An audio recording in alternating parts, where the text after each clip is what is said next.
जिसका प्रधानमंत्री 20-20 घंटा काम करे, सीधे नरेंद्र मोदी के जो आप हनुमान बने, फ्लाइट में चढ़े मंत्री बन के उतरे बिना मंत्री के। क्या मोदी जी इसको पसंद करते हैं, इस तरह के बयान को? कांग्रेस ने देश के साथ गद्दारी की। न मैं किसी को डराता हूँ और न किसी से डरना चाहता। कभी कोई मुसलमान आपका दोस्त बना या नहीं? राहुल गांधी आजकल चिल्लाते हैं जाति जाति जाति। आपको तो लोग दादा ही कहते हैं। राजनीति में आपका गुरु कौन है? मोदी कृपा नहीं मानते? कभी मोदी जी की तरफ से आपको कोई डांट वाट पड़ी है?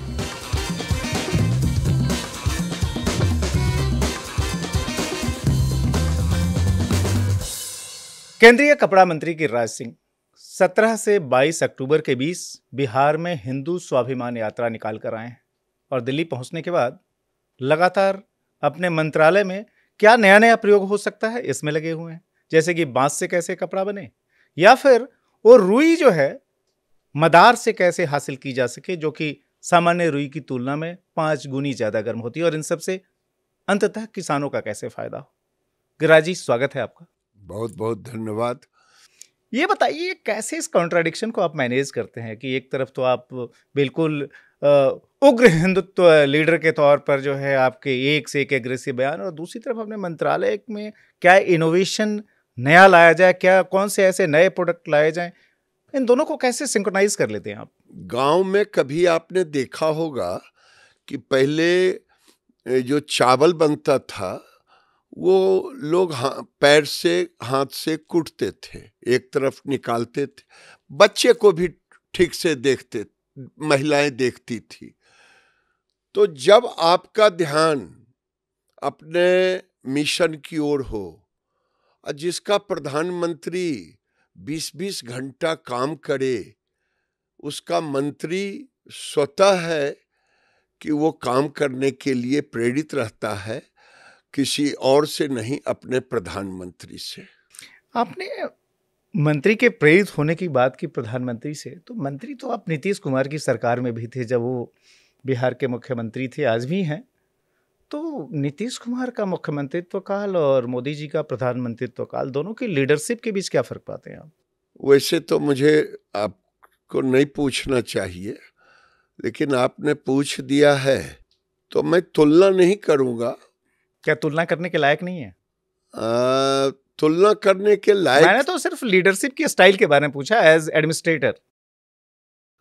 मोदी जी एक गुड एडमिनिस्ट्रेटर भी हैं, एक विजनरी भी हैं। नीतीश जी के साथ काम किया, सच कहूं तो उस समय कार्यकाल में मैं अर्ली जो पहला और दूसरा रहा, उसी में मैंने उनके साथ काम किया। 13 को हट गए, 13 में हम उनके साथ, उसके बाद कभी काम नहीं किया। लेकिन 13 तक उनके विजनरी और काम करने में कभी उन्होंने किसी को अड़चन नहीं डाला। लेकिन मोदी जी नए नए प्रयोग को, उनसे अच्छा लिसनर हमको नहीं मिला। जो लिसनर होता है यानी वो दूसरे के चीजों को भी सुनने की क्षमता रखते हैं। नीतीश कुमार नहीं सुनते थे? नीतीश कुमार जी के साथ मेरा उस तरह का इंटरेक्शन नहीं हो पाया। मंत्री जरूर थे, मैं धन्यवाद देता हूं कि मेरे हटने के बाद भी मेरे प्राइम मिनिस्टर से उन्होंने मेरे काम की तारीफ की है। अब तो नहीं रहे स्वर्गीय सुशील कुमार मोदी, किसी न किसी कारण से मेरे उतने अच्छे नहीं रह पाते थे ताल्लुकात, लेकिन दोनों ने मेरे काम करने के तौर तरीके को सराहने का काम किया है और मेरे प्राइम मिनिस्टर से कहा है। इसलिए मैं दोनों को धन्यवाद देता। एक तो इस दुनिया में नहीं है कि कम से कम ये तो है कि किसी के काम की भी तारीफ करना। गिरिराज जी, सुशील मोदी पे बात याद आई, अब नहीं रहे, आपने खुद भी कहा। एक समय बिहार की राजनीति में आपको जो है लोग सुशील मोदी का लठैत कहते थे, उनका हनुमान कहते थे, और वहाँ से आपने जो ट्रांजिशन मारा सीधे नरेंद्र मोदी के जो आप हनुमान बने, ये ट्रांजिशन कितना ईजी था आपके लिए? मेरे लिए बिल्कुल इजी था, क्योंकि जिस आइडियोलॉजी के साथ हम काम करते हैं, उस आइडियोलॉजी में जब हम बिहार के मंत्री के रूप में काम कर रहे थे, नीतीश कुमार जी मेरे मुख्यमंत्री थे और नरेंद्र मोदी उस समय गुजरात के मुख्यमंत्री थे। और मुझे ये कहने में, मैं अंतिम बार आपके साथ बाइट भी दिया था और उसके बाद मैं बिहार में मंत्री भी नहीं रहा, पता नहीं। 2013 के जून की वो तारीख थी जिस दिन आप हम अहमदाबाद में बैठे थे। हाँ। और वही फोन आया कि जो सरकार से बर्खास्त कर दिया गया आप लोगों को। तो उस समय कुछ लोगों को बर्खास्त किया गया था, कुछ लोग बचे हुए थे। तो हम फ्लाइट में चढ़े मंत्री बन के, उतरे बिना मंत्री के। लेकिन नरेंद्र मोदी जी हमारे लिए जिस आइडियोलॉजी में संघ का एक स्वयंसेवक होने का मुझे फक्र है और भारतीय जनता पार्टी का कार्यकर्ता, ये दोनों मेरे लिए मेरे जीवन में कुछ सीख दी है। और वही सीख से मैंने बाएं देखा न दाएं देखा, और उसके लिए मेरे नजर में नरेंद्र मोदी से अच्छा कोई प्राइम मिनिस्टर होने वाला दिख नहीं रहा था। कई लोग हमसे दुखित भी थे, चाहे पार्टी को हो या पार्टी के बाहर के, कुछ अब नहीं रहे, कुछ हैं। और देश की जनता धीरे धीरे पहला प्रधानमंत्री नरेंद्र मोदी होंगे कि बैलेट से चुने गए बाद में, और देश ने पहले प्रधानमंत्री मान लिया नरेंद्र मोदी को। ये मुझे लगता है आजादी के बाद ये पहला मोड़ था, राजनीतिक मोड़, बदलाव। और उसमें मैं अपने आइडियोलॉजी के साथ कहते रहा कि जो भारत का विकास भी करेगा और जिसके पास राष्ट्रीयता की हाथ में ध्वज भी रहेगा। तो ये दोनों नरेंद्र मोदी में था और देश को अच्छा लगने लगा। और देश 13 में मुझे लगता है कि इनको कमान सौंपा गया प्रचार प्रसार का, लेकिन जनता 14 के पहले ही प्रधानमंत्री मान लिया। ये बताइए, आपने कब ये तय किया, चूंकि आप बिहार में थे, नीतीश कुमार की सरकार में थे, कि अब तो बिल्कुल मोदी जी के साथ हो जाना? कहीं वो 2010 का वो दिन तो नहीं जिस दिन नीतीश कुमार ने अपने घर पर, बीजेपी की नेशनल एग्जीक्यूटिव थी, मोदी जी सहित सभी लोगों को इनवाइट किया था, बड़े नेताओं को, और फिर जो उन्होंने अचानक वो डिनर कैंसिल कर दिया था? कहीं वो ट्रिगर पॉइंट था या? वही वो ऐसा पॉइंट था कि मैं उसको कह नहीं सकता, क्योंकि कार्यकर्ता चाहता था कि कोई कुछ बोले, कोई कुछ बोले। और स्वर्गीय अरुण जेटली जी हमारे प्रभारी थे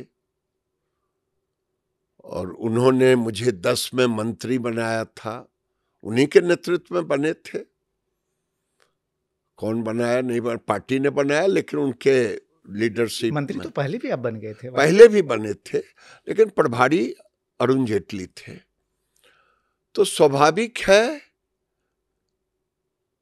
हमें एक माइनस पक्ष है, वो माइनस कार्यकर्ता में नहीं होना चाहिए। मैं एक अच्छा कार्यकर्ता हूं कि नहीं, मैं अपने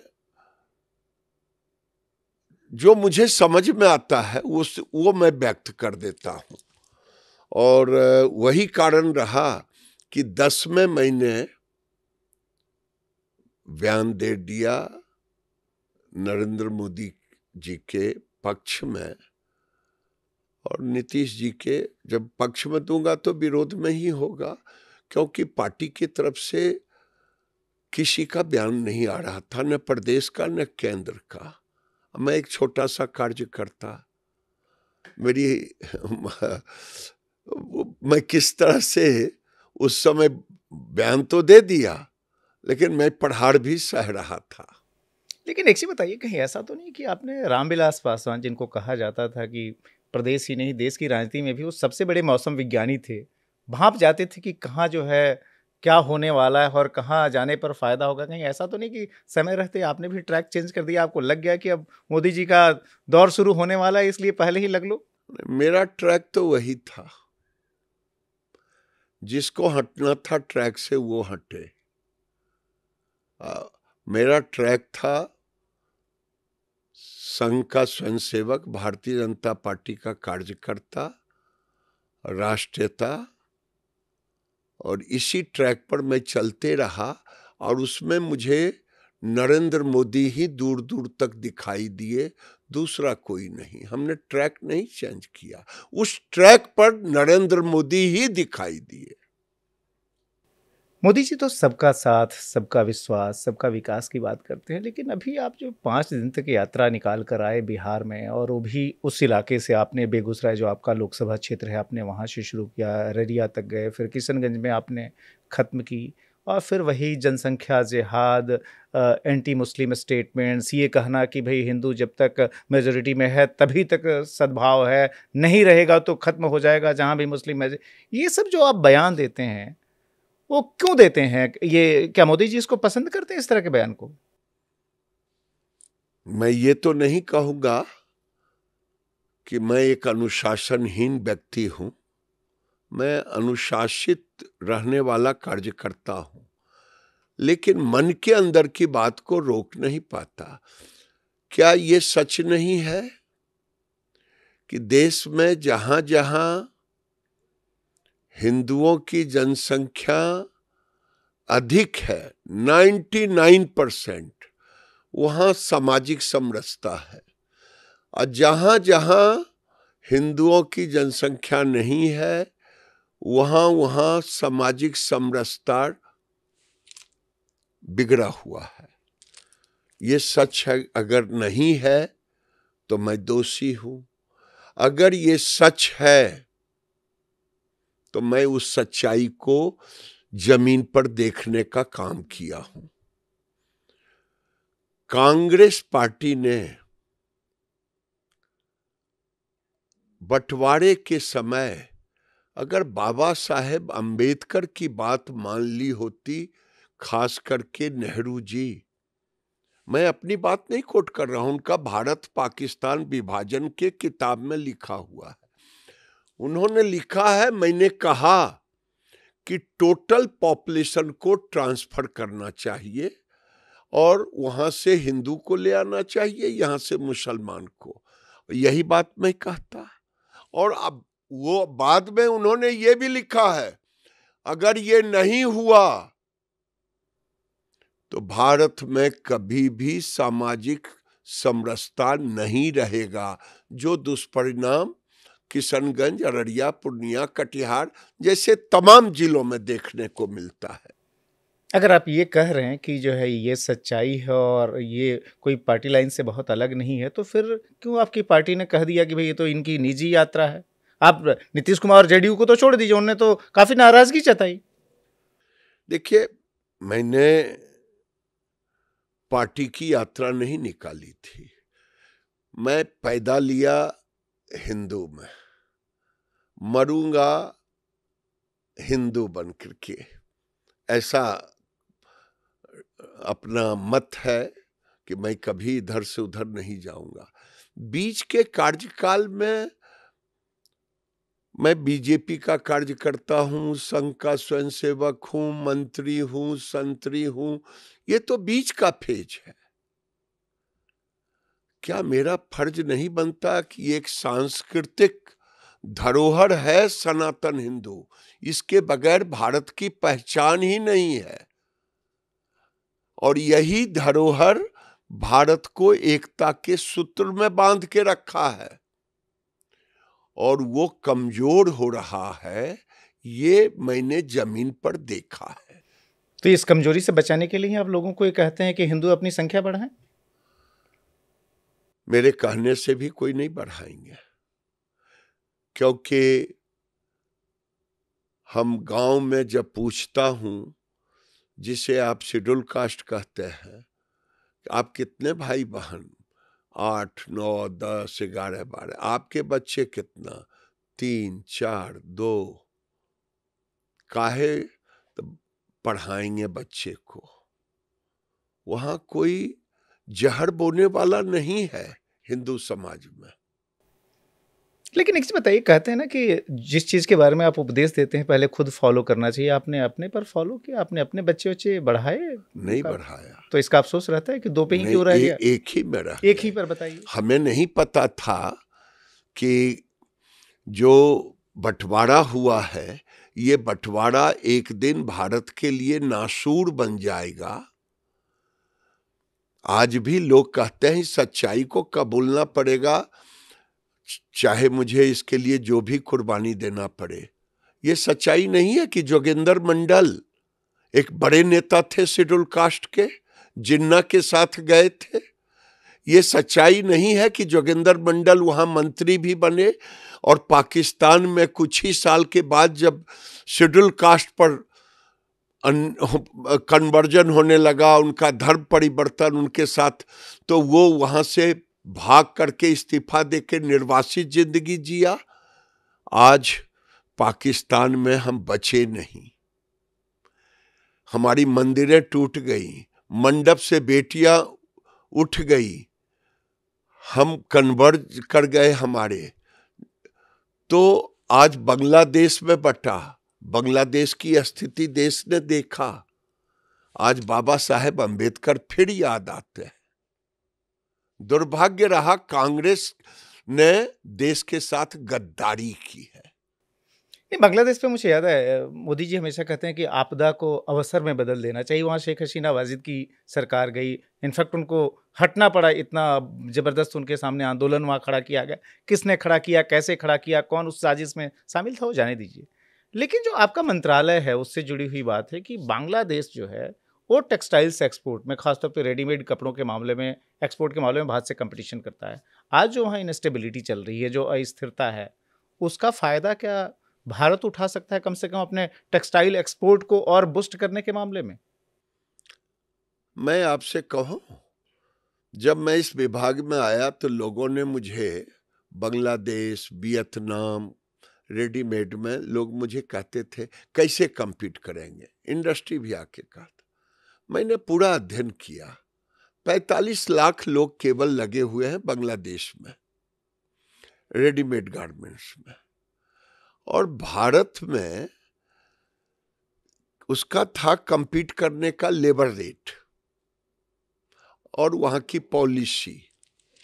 आज देश के अंदर में बांग्लादेश में जितनी वेतन पे, जितने मजदूरी पे लोग काम करते हैं, भारत भी उतना दे रहा।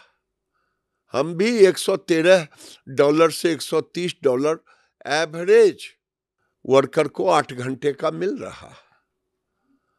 और मेरे लिए न वियतनाम संकट है और आप फायदा नहीं, यहाँ लोगों को मार्केट, दुनिया को हमारे लिए एक मार्केट है, तो मैं उस मार्केट में उस कमी को पूरा करने की कोशिश हमारी इंडस्ट्री कर रही है। लेकिन जिस भारत के अंदर कितना कपड़ा बनाता है बांग्लादेश, जिस बांग्लादेश की बात कर रहे हैं, हमारे यहाँ प्रति वर्ष 2 करोड़ से ऊपर की जनसंख्या एडिशनल ऐड होती है, पैदा लेते हैं। हमें उसके लिए भी कपड़े बनाने पड़ते हैं। गांव में कस्टमाइज, जिसे दर्जी कहते हैं, दर्जी से लेकर के टेलरिंग हाउस से लेके नॉन ब्रांड से लेके ब्रांड तक, हम तो हर साल 2 करोड़ बच्चों के एडिशनल पॉपुलेशन का हम इंफ्रास्ट्रक्चर तैयार करते रहते हैं। तो ये बताइए, अगर इतनी बड़ी जनसंख्या हर साल जो ऐड हो रही है, अगर उससे हमें कोई परेशानी नहीं होती, तो थोड़े बहुत घुसपैठ ही अगर बांग्लादेश से आ जाते हैं या रोहिंग्या आ जाते हैं, तो आप आसमान सर पर क्यों उठा लेते हैं? वो तो कहते हैं ना कि वो गरीबी के मारे वहां से किसी तरीके से छोड़ के भागते हैं। घुसपैठ आपके लिए समस्या है या नहीं? मैं एक नागरिक, घुसपैठ समस्या है या नहीं? आप घुसपैठ से जो परेशानी है वो देश समझ रहा है। आज देश के अंदर में ये घुसपैठिए ही तो सीए के आंदोलन कर रहे थे। ये लालू जी पूरे खानदान जो सर पे टोकरी लेके दो नाच रहे थे कल से परसों तक। हमने तो कहा कि बांग्लादेशी और रोहिंग्या घुसपैठियों के लिए लालू जी, तेजस्वी जी क्यों परेशान हो? ये वही तो है। मैं जो कांग्रेस पे कह रहा हूं, कांग्रेस ने 71 में विभाजन हुआ पाकिस्तान का, लेकिन कांग्रेस ने अगर शर्तों के साथ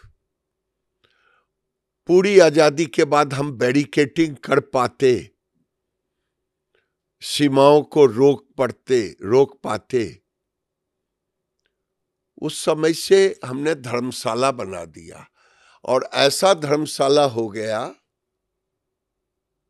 कि मैं उसकी, आप कभी उन इलाकों में घूमे, देश के आपका दिल्ली, नोएडा, मुंबई, कोई ऐसा, बेंगलोर, कोई ऐसा शहर नहीं है साहब, ये जो कर्नाटक, ये लोग एक हर जगह बांग्लादेशी मिलेंगे, रोहिंग्या मिलेगा। लेकिन एक बताइए, 10 साल से तो आपकी भी सरकार है केंद्र में, जिसके आप खुद पार्ट हैं, फिर क्यों घुसपैठ नहीं रुक पाती? अभी भी आता है कि घुसपैठ हो रही है। अरे भाई, फिर आप आ गए पॉलिटिकल पे, सच्चाई के साथ रहिए। नहीं, घुसपैठ हो रही है नहीं। जो खानदान घुस गया बांग्लादेशी, पकड़े भी जा रहे हैं, लेकिन बंगाल सरकार तो हमारी है केंद्र में। बंगाल को हम क्या करेंगे? जो खुद को समझती है ममता जी, वो एक देश है, रेड कारपेट बिछा के रखी, आई कार्ड भी बना देती, आधार कार्ड भी बना देती, और फिर वो वहां से पूरे देश में भ्रमण करते। नहीं, लेकिन बिहार में तो आप भी सरकार में पार्ट रहे और उस समय भी तो घुसपैठ कोई रुका नहीं था, उस सरकार के आप भी पार्ट थे। मैं थोड़ा सा मैं आपसे कहूंगा कि धैर्य से मेरी बात को सुने, गंभीरता से। अभी सबसे बड़ा घुसपैठिए का मुख्य द्वार बंगाल बन गया है। रेड कारपेट बिछा हुआ है, रेड कारपेट बिछा हुआ, वहीं से डिस्ट्रीब्यूशन होता है। वहां पीएफआई का हेडक्वार्टर बना हुआ है, तो उसमें कौन दखलदहानी दे?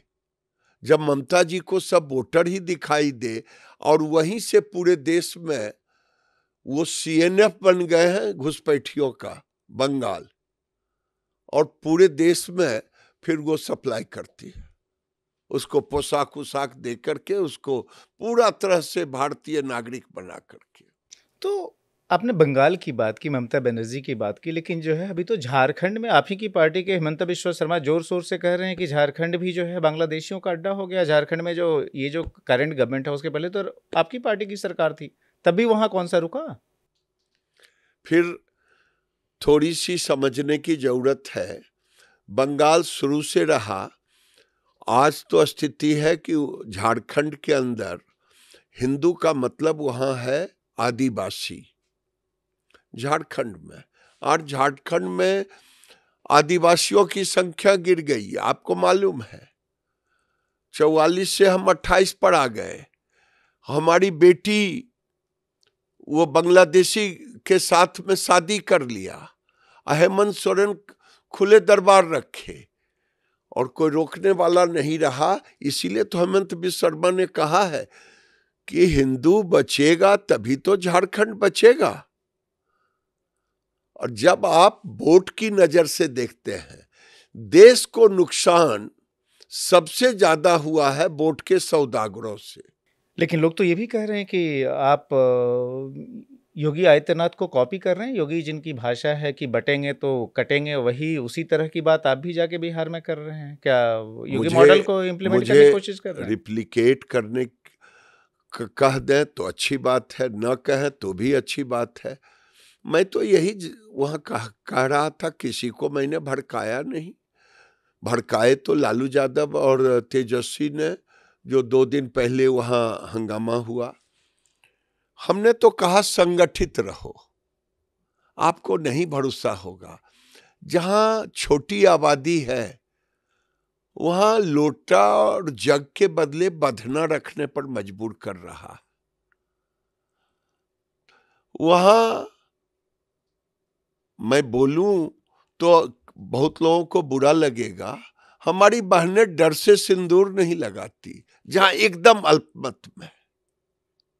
नहीं, लेकिन इस तरह की जो बातें अगर मान लीजिए अगर आप ऐसे ही भड़काते रहें तो माहौल तो अररिया की घटना हुई, आपने कहा कि लालू ने करवाया, लेकिन लालू तो ये कह रहे हैं कि आज की तारीख में नीतीश राज और गिरिराज राज में कोई फर्क नहीं रह गया, ये हालात आपने पैदा कर दिए हैं। उनको तो मुसलमानों का वोट चाहिए, मुसलमानों के वोट के लिए बेचारे कुछ भी कर सकते हैं, और उनका नाम ही रख दिया जाए तो एक समय मुलायम सिंह यादव का नाम रखा गया था। अब लालू यादव ही उस ओहदे पे चले आए हैं, और मैं डंके की चोट पे कहता हूं कि हिंदुओं को उस इलाके में, अररिया, पूर्णिया, कटिहार, किशनगंज या भागलपुर, जहां भी है, एक होके रहने की जरूरत है। न बांग्लादेशी कोई, न मैं किसी को डराता हूं और न किसी से डरना चाहता हूं, क्योंकि भारत में सनातनी हिंदू के बगैर भारत की पहचान ही नहीं है। जिस दिन ये कमेगा लोकतंत्र खतरे में पड़ेगा। लेकिन आपके जो इस तरह के बयान आते हैं और आपने जो यात्रा निकाली, कहीं ऐसा तो नहीं कि नीतीश बाबू फिर से जो है आप लोगों का साथ छोड़ के भाग जाएंगे, चूंकि वो और उनकी पार्टी तो बड़ी अनकंफर्टेबल थी। अगर मुझसे किसी को भी तकलीफ होगी तो मैं पद से, कौन कहे, जरूरत पड़ा तो मैं किसी चीज से हट जाऊंगा। हम किसी को तकलीफ दिया ही नहीं, हम तो हिंदुओं को एकत्रित करने की बात की। और आज भी कह रहा हूं, संगठित हिंदू, सुरक्षित हिंदू, और बटोगे तो कटोगे। योगी वाली ही तो भाषा है। हाँ, किसी सच्चाई को किसी की भाषा रहे, ये तो रखना ही पड़ेगा। आज लोग जातियों में बांट रहे हैं। लालू जी कभी नहीं कहे कि 74 जाति के मुसलमान हैं, कभी नहीं कहते, लेकिन हिंदुओं में खूब बंटवारा। राहुल गांधी तो लगता है कि देश के अंदर गृह युद्ध करवा करके देश को जलाना चाहते हैं, उनकी भाषा अगर सुन ले तो। आपने राहुल गांधी का नाम लिया, राहुल गांधी की भाषा की आपने बात की, अब तो उनकी बहन भी राजनीति में आ गई हैं। बहन को आप ठीक मानते हैं भाई के मुकाबले? उनसे तो कोई परेशानी नहीं है आपको? दुर्भाग्य है इस देश का, मुलायम सिंह यादव, लालू यादव, नेहरू खानदान परिवार से बाहर निकलता ही नहीं है। देश में लोकतंत्र है, वो राजतंत्र से बाहर निकलते ही नहीं। आप देख ले, ये अलग बात है कि गांधी परिवार में सबका नाम स्वर्ण अक्षरों में लिखा जाता, एक को छोड़ करके, फिरोज गांधी को। पता नहीं फिरोज गांधी को क्यों नहीं लिखना चाहते। नहीं, बट आपकी समस्या क्या है? मतलब फिरोज गांधी को लेकर आप क्यों जो है, आप तो वैसे तो गांधी परिवार में किसी को पसंद नहीं करते, हर सब पे हमलावर रहते, फिरोज गांधी को याद करने का पसंद नहीं करते। हमको तो किसी से मतलब नहीं है, अन्य उनसे कोई मेरी दुश्मनी है, लेकिन गांधी परिवार के हर बच्चे का नाम स्वर्णिम अक्षर में कैसे लिखा जाए, उसमें एक ही नाम है जिसका कहीं बहुत चर्चा नहीं होता, वो है फिरोज गांधी। या तो उस नाम से अपने को जोड़ना नहीं चाहता राजीव गांधी के बाद या इंदिरा गांधी के बाद। नहीं, लेकिन अगर प्रियंका गांधी मान लीजिए चुनकर अगर आती हैं संसद में, हालांकि उन्हें तो अभी चुनाव लड़ना है, नॉमिनेशन भर दिया है, तो आपको कोई परेशानी तो नहीं है ना? हमको क्या परेशानी होगी? गांधी परिवार, जिस डेमोक्रेसी में सबको आजादी है। हाँ, बिल्कुल आजादी है, लेकिन ये तो गांधी परिवार में मैं क्या कहूं, रानी के कोख से पैदा लिया हुआ लोकतंत्र में तो ऐसा होता नहीं, लेकिन इन्होंने एक पद्धति जरूर चला दी है इन्हें देश से कोई लेना देना है नहीं। मैं डंके की चोट पे कहता हूं, देश से लेना देना है नहीं। लेकिन जो गांधी परिवार, राहुल गांधी आजकल चिल्लाते हैं जाति जाति जाति, इनके दादी जी, इनके पिताजी, इनके दादा नाना जी, सब लोगों ने पिछड़ों का नुकसान ही किया। और ये पागल की तरह जहां जाएंगे वहां जाति जाति खोजेंगे। अब कहीं कंपटीशन हो रहा है सौंदर्य का, वहां भी कहेंगे कि यहां भी दलित नहीं, यहां भी जातियां नहीं। एक दलित को बाहर खड़ा कर दिया, अब पूरे परिवार अंदर में थे, एक बार भी नहीं। दूसरा होता तो कहते कि नॉमिनेशन करने गए तो उसमें एक भी दलित नहीं था, एक भी पिछड़ा नहीं था, लेकिन खड़गे को बाहर कर दिए, अपने पूरे खानदान सब थे वही। तो राहुल गांधी की यही खासियत है। झारखंड में चुनाव हो रहे हैं, अगले साल आपके यहाँ चुनाव है, बिहार में, जिस बिहार से आप आते हैं, ये बताइए कि बिहार में प्रशांत किशोर भी आ गए हैं, तेजस्वी हैं, कितना कड़ा मुकाबला आप देखते हैं, क्योंकि चुनाव नजदीक ही आ गए हैं ऑलमोस्ट? देखिए, वोट तो जनता को देना है। हाँ, एक वोट के ठेकेदार लालू यादव का परिवार है, वो समीकरण माई का बना के रखा है। और इसीलिए कल तिलमिला के उठे कि कोई माई का लाल आंख नहीं दिखा सकता है, ईंट से ईंट बजा दूंगा। वो कारण वही वोट बैंक था। वो वोट कहीं इधर उधर जाए नहीं, देश चला जाए रोहिंग्या और बांग्लादेशी में, लेकिन वोट नहीं जाए। अन्य वोट है, अन्य वोट पर पूरा मुझे भरोसा है कि आने वाले दिन में जनता तय करेगी। लेकिन भगवान न करे कि फिर से किसी गलतफहमी का शिकार कोई हो और लालू जी का राज आए।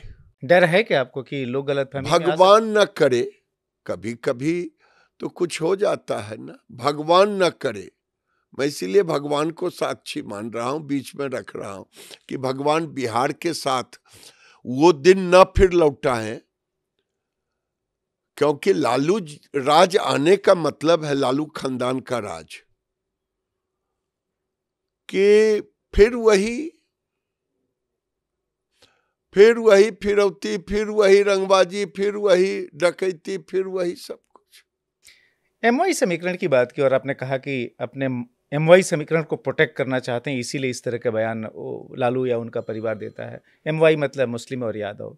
एक चीज बताइए, 72 साल के आप हो गए, इतने लंबे जीवन में कभी कोई मुसलमान आपका दोस्त बना या नहीं? हाँ, मेरे इतने हमलावर रहते हैं। कई दोस्त मुस्लिम थे, गांव में मुसलमान दोस्त थे, लेकिन अभी भी है। लेकिन जब पता नहीं इधर के दिनों में उनमें इतनी कट्टरता आ गई, हबीब नाम है मेरे गांव का, वो हाजी भी बन गया और कट्टर हो गया कि मुझे समझ में ही नहीं आता। कहीं ऐसा तो नहीं कि आप ही के बयान को देख देख के वो कट्टर हो गया हो, वो भी अपनी आइडेंटिटी को लेकर इतना कॉन्शियस हो गया हो? नहीं, मैं तो कभी मुसलमानों के खिलाफ में बयान ही नहीं दिया। मैं तो बयान दे के आ रहे हैं। नहीं, आप तो कहते हैं ना कि जहां भी मुसलमानों की आबादी बढ़ जाएगी वहां पर धार्मिक सौहार्द, सांप्रदायिक सौहार्द खत्म हो जाएगा। ये सच्चाई है, सच्चाई को कैसे ना कहूं। इसका मतलब मैं मुसलमानों के खिलाफ थोड़े ही बोलता हूं। तो हबीब जैसे कितने दोस्त आपके रहे हैं? हबीब जैसे दोस्त, वो भी तो कट्टर निकल गया, वो भी अब दोस्त नहीं रहा। प्रॉब्लम ये है। शाहनवाज हुसैन मेरे अच्छे मित्र हैं, नकवी भी है, कई नकवी है। ये बताइए, एमवाई का दूसरा जो है वो यादव है। यादवों के साथ तो आपका प्रेम है ना? अपनी पार्टी में भी आपके कई सारे यादव नेता हैं, बिहार की इतनी बड़ी आबादी है, अपने आसपास किसी यादव को रहने देते हैं या नहीं? बिल्कुल बिल्कुल। यादव वो एक तरह से प्रोटेक्टर है हमारा।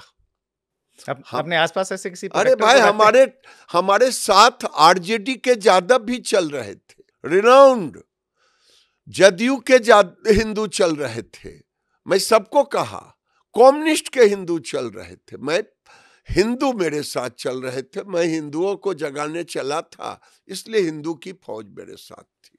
मुझे कहने में कोई भय नहीं है। आपने कम्युनिस्ट की बात की तो उस पर मुझे याद आया कि जो है आप बेगूसराय को रिप्रेजेंट करते हैं, और बेगूसराय एक जमाने में लेनिनग्राद कहा जाता था, इतना ज्यादा कम्युनिस्टों का वहां जोर था। कैसे आपने, वो पूरा मोदी मैजिक था, मोदी जी का जादू था जिसके सहारे बेगूसराय में आप 2019 में भी जीते, 2024 में भी जीते? वहां तो कन्हैया कुमार थे 2019 में आपके सामने। उसमें मेरी कोई पूंजी नहीं थी, आज भी मेरी कोई पूंजी नहीं है। ऊपर महादेव थे, नीचे मोदी और वहां की जनता कार्यकर्ता, मेरा तो कुछ नहीं वहां है। मैं इतने दिनों से जरूर बेगूसराय, बचपन से लेके अब तक वहां रहने का काम किया, लेकिन मोदी जी के प्रति आज भी लोगों में सहानुभूति है। मोदी जी को लोग चाहते हैं, इसमें कहीं दो मत नहीं। भरम कोई फायदा फैला करके, कभी लाल किताब दिखा करके, कभी लाल झंडा दिखा करके कुछ भड़का जरूर देते हैं। राहुल गांधी को देखते नहीं थे, एक किताब रखे मेरे पास, पता नहीं उस किताब का पन्ना कभी उल्टे है, कुछ है कि नहीं, लोगों को दिखाया नहीं, उस फोल्डर है ऊपर में है या अंदर भी कुछ है।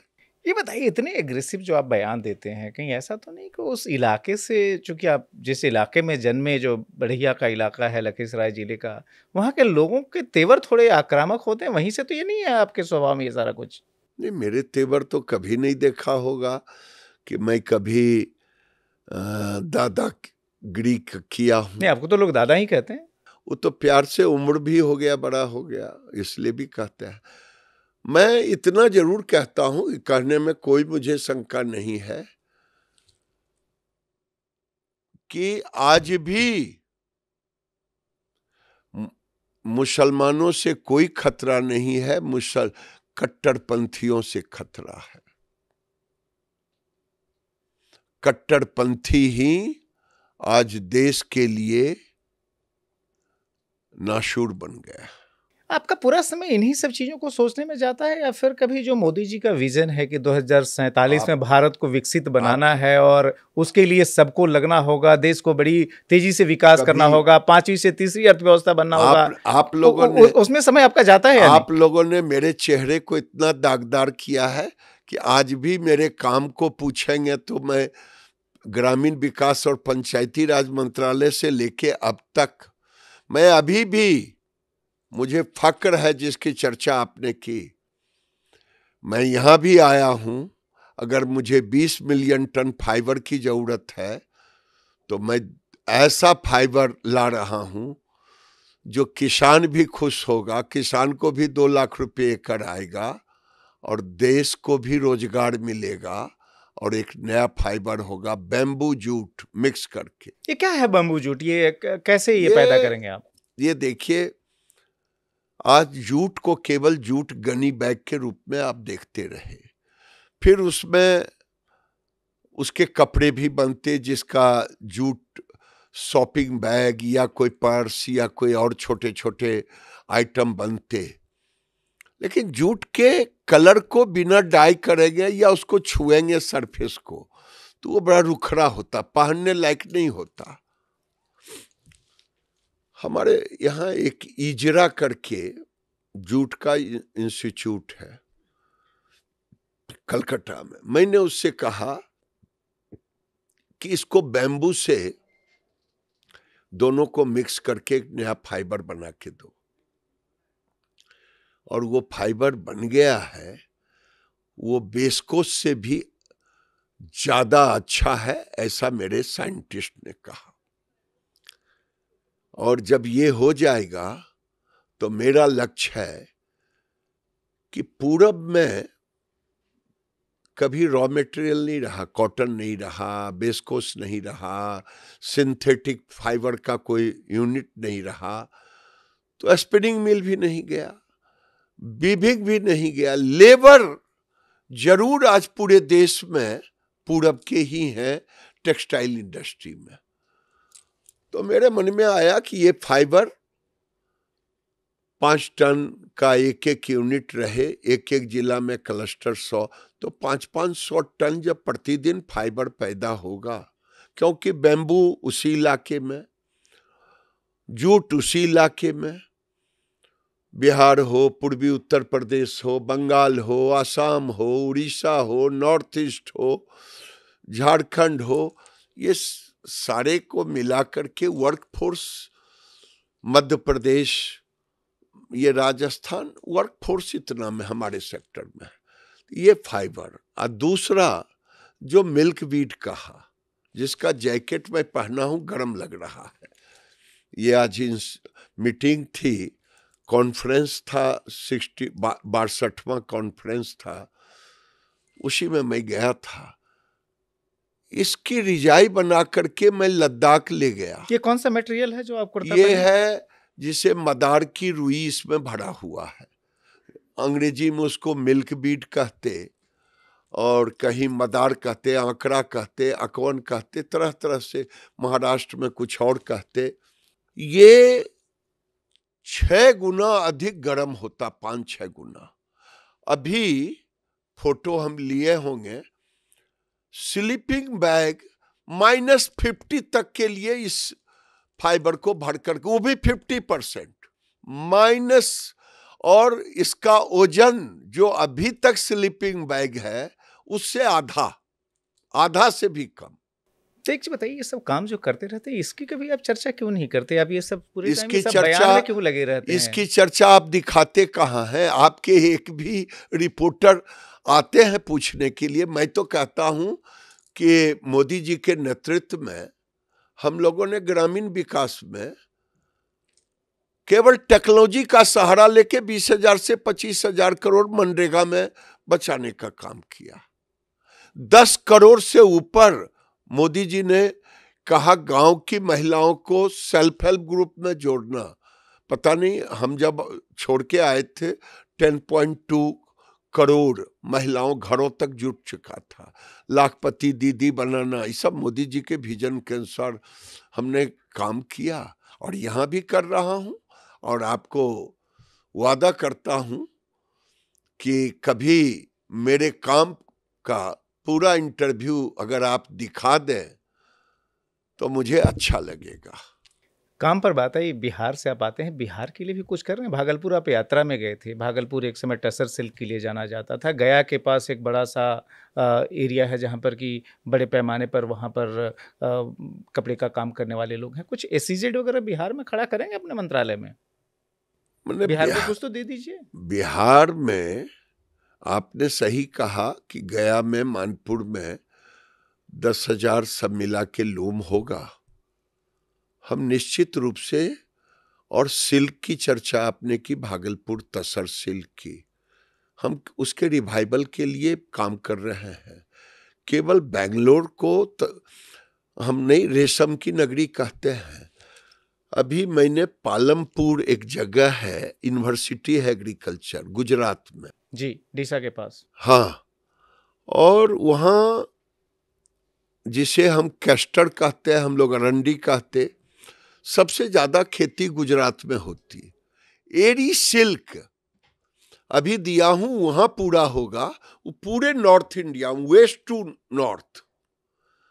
तो हम केवल ये काम नहीं करते हैं, हम मालवड़ी को दक्षिण भारत में और उत्तर भारत में ला रहे हैं, लेकिन एरी सिल्क को टोटल उत्तर भारत और पश्चिम का हम सिल्क सिटी बना देंगे, आप चिंता न करें। हम, हमारे मोदी जी के नेतृत्व में जो वो कहते हैं उसको जमीन पर उतारने का ही काम करता हूं, लेकिन अपने स्व को भी नहीं छोड़ता। और उसी का कारण है कि आज संकल्पित हूं कि मिल्क वीड, जिसे मदार कहते हैं, ये रुई आने वाले दिन में हम यूरोप में इसके ड्रेस मटेरियल भेजेंगे। इसकी खेती कहीं होती नहीं, 2 एकड़ खेती हमने करवाया है निट्रा में, और अगले साल इसकी इकोनॉमिक्स जमीन पर निकल के आ जाएगा तो बंजर भूमि में भी होगा, अच्छी जमीन में भी होगा, और किसान को 2 लाख रुपए एकड़ आएगा, और हमें मिनिमम 2500 केजी प्रति हेक्टर, 2.5 से 3,000 केजी आएगा कॉटन।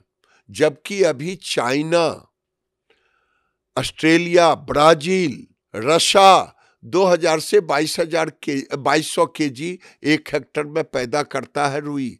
वो भी हम अकोला डिस्ट्रिक्ट में, महाराष्ट्र के अकोला में मॉडल लिया है, अकोला मॉडल, विदर्भा में उसको कर रहे हैं। हमारा लक्ष्य है हर स्टेट का एक डिस्ट्रिक्ट जहां अच्छी पैदावार हो कॉटन का, उसका डेटा तैयार कर रहा हूं, और वो उस स्टेट का मॉडल होगा।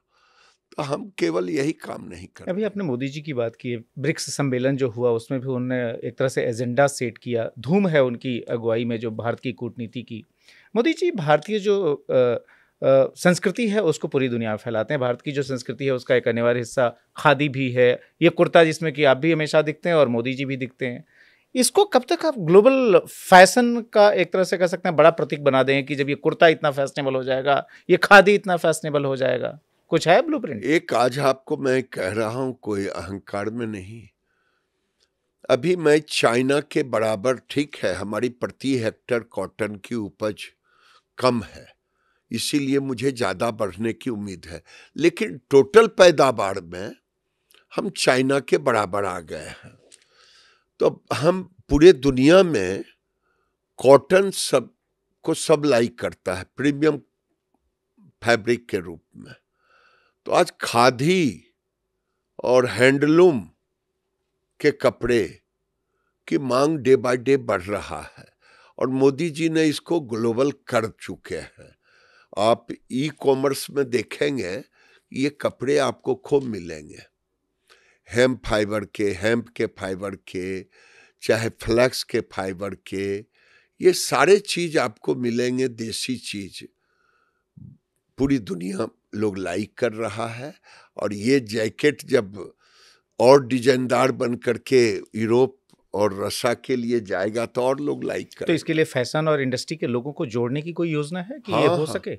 अभी देखिए भारत टैक्स कर रहे हैं फरवरी में, उसके लिए पूरी दुनिया में हम जाके रोड शो कर रहे हैं, हमारी टीम कर रही है, इंडस्ट्री कर रही है, और उम्मीद मैं करता हूँ इस बार का भारत टैक्स भारत के टेक्सटाइल इंडस्ट्री को, अभी 170 बिलियन का मार्केट है, जो हम 350 बिलियन के मार्केट साइज पर ले जाएंगे, और उसकी सारी व्यवस्था कर रहे हैं कि फैब्रिक मुझे 20 मिलियन टन चाहिए, वो कैसे होगा, हमें सिंथेटिक कैसे होगा, नेचुरल कॉटन कैसे होगा, अन्य फाइबर कैसे आएगा, उसकी तैयारी हम कर रहे हैं। गिरिराज जी ये बताइए, जब भी आपको कोई देखता है एक चीज़ बड़ी परमानेंट होती है, आप तिलक लगाते हैं हमेशा, ये जो टीका है, महादेव के बहुत बड़े आप उपासक हैं, जय महादेव आप हमेशा, आपका एक तरह से संबोधन भी है। मोदी जी भी महादेव के उपासक हैं, लेकिन मोदी जी शाकाहारी हैं, आप भी शाकाहार पे जाने वाले हैं या मांसाहार चलता रहेगा?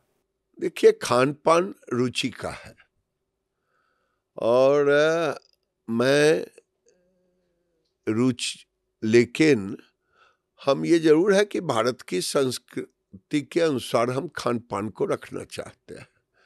अब फिर कहेंगे कि फिर वहीं आप आ गए। मैं सबको कहता हूं कि मुसलमान अपने धर्म का पालन करे और हिंदू अपने धर्म का पालन करे, हमें कोई हमारी संस्कृति पर हावी ना हो। जैसे हमारे यहाँ बलि प्रथा, तो बलि प्रथा देवी के आगे देते थे, तो उसे झटका मीट कहते थे। तो मैं हिंदुओं से कहता हूं खाते हो तो झटका खाओ, हलाल मत खाओ। आप खुद ऐसा देख देख के खरीदते हैं कि वो झटका है कि हलाल है? हाँ, ये दिल्ली के अंदर भी काफी हो गए हैं, वो लोग करते हैं। मैं सबसे कहता हूं कि मुसलमान भाई हलाल खाओ, हिंदू भाई झटका खाओ। अपने धर्म के प्रति जो आस्थावान रहेगा वही दूसरे धर्म को आस्थावान। आस्थावान और रेडिकल होना, दोनों में अंतर है। जो रेडिकल है, मैं उनकी बात नहीं कर सकता। आज मैं बोलना चाह रहा हूं लेकिन रुक जा रहा हूं। बोल ही दीजिए। अगर सबसे बड़ा बाधक कोई है तो जो लोग अपने को मुल्ला कहते हैं वही बाधक ज्यादा है।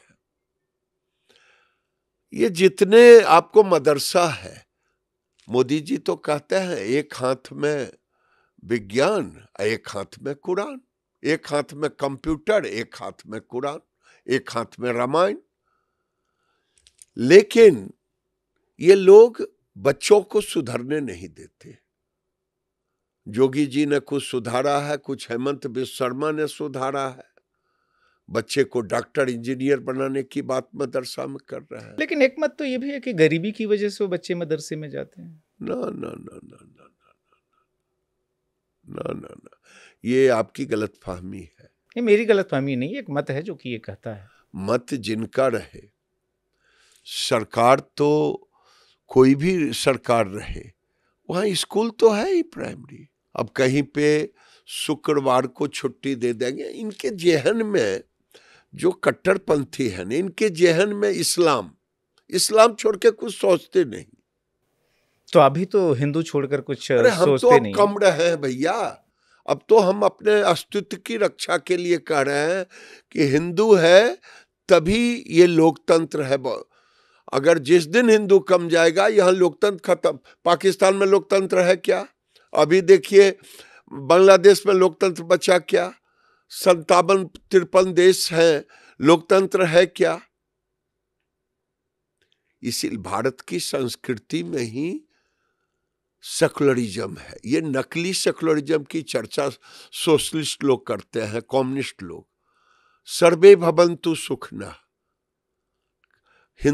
सनातनी हिंदू में जो एकादशी करे वो भी सनातनी, और जो न करे वो भी सनातनी। यहाँ कह देगा गैर मुस्लिम काफिर। हमारे यहाँ गैर हिंदू सामाजिक, हम तो सबको मानते हैं। किरण जी, ये बताइए कि इतनी लंबी आपकी पॉलिटिकल जर्नी हो गई, 7 दशक से ज़्यादा के आप खुद हो गए। जर्नी भी 20 साल अगर माइनस कर 73 होने का, बिल्कुल। तो किसी को अपना गुरु बनाया या गुरु भी आप शिफ्ट करते रहते हैं? आपके राजनीति में आपका गुरु कौन रहा? हमारे गुरु हैं महादेव। नीचे कोई नहीं? महादेव है तो सब गुरु ही है। महादेव कहते हैं कि जैसा मुझे देखते हो सबको उसी नजर से देखो। मैं सबको गुरु ही मानता हूं। कैलाशपति जी के बारे में क्या ख्याल है? जो है वो बेचारे अब रहे नहीं, उन लोगों ने पूरी जीवन आइडियोलॉजी के लिए दे दिया। लेकिन कई बार तो आप कहते हैं कैलाशपति जी ने मुझे कोई सहयोग नहीं किया, भले वो सजातीय थे। ना ना ना, ठीक है। मैं अब कैलाश जी ने जो त्याग तपस्या किया है उसी कारण हम लोग यहाँ पर खड़े हुए हैं। एक चीज बताइए, आप अपने को लकी मानते हैं? लोग मतलब ये हमेशा चर्चा होती है कि आप पहली बार एमएलसी बने, और एमएलसी बने उसके कुछ ही समय के बाद आप मंत्री बन गए। 2002 में बने और 2005 में मंत्री बन गए। पहली बार आप सांसद बने 2014 में, उसी साल आप मंत्री बन गए। महादेव की दया। ये सब कुछ महादेव? सब महादेव। महादेव पार्टी को हम कैसे कह सकते? नहीं, पार्टी के कारण ही हम यहाँ तक पहुंचे हैं, लेकिन महादेव की दया से। मोदी कृपा नहीं मानते? मोदी तो सब पार्टी के अंदर में तो मोदी जी आ गए ना, अमित भाई आ गए। आप मुझे क्या बुलवाना चाह रहे हैं? गिरिराज जी, ये बताइए, कभी मोदी जी की तरफ से आपको कोई डांट वाट पड़ी है? इतने सारे बयान देते रहते हैं, कभी लगा क्या पब्लिकली मुझे आप बेइज्जत करना चाहते हैं? नहीं, पूछ रहा हूँ। अरे अब वो अभिभावक के रूप में है। जितना बार मैं उसकी गिनती नहीं गिनाऊंगा, इसके सिवा और कुछ नहीं कहूंगा। जितनी बातें जब वो एक अभिभावक है, जब उनको लगता है कि गलत बोल रहा हूं तो वो डांटते हैं।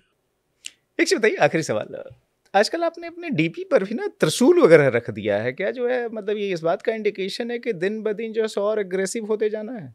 एग्रेसिव नहीं, हमने 100 घरों का एक सर्वे करवाया।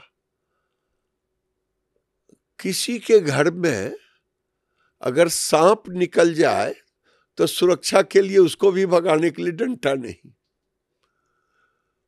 मच्छरदानी हम लोग बोलते हैं गांव में, मस्किटो नेट, वही फेंक दे।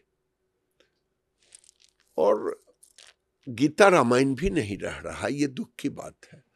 तो मैं कहता हूं कि त्रिशूल महादेव का है, पूजो इसको, पूजो।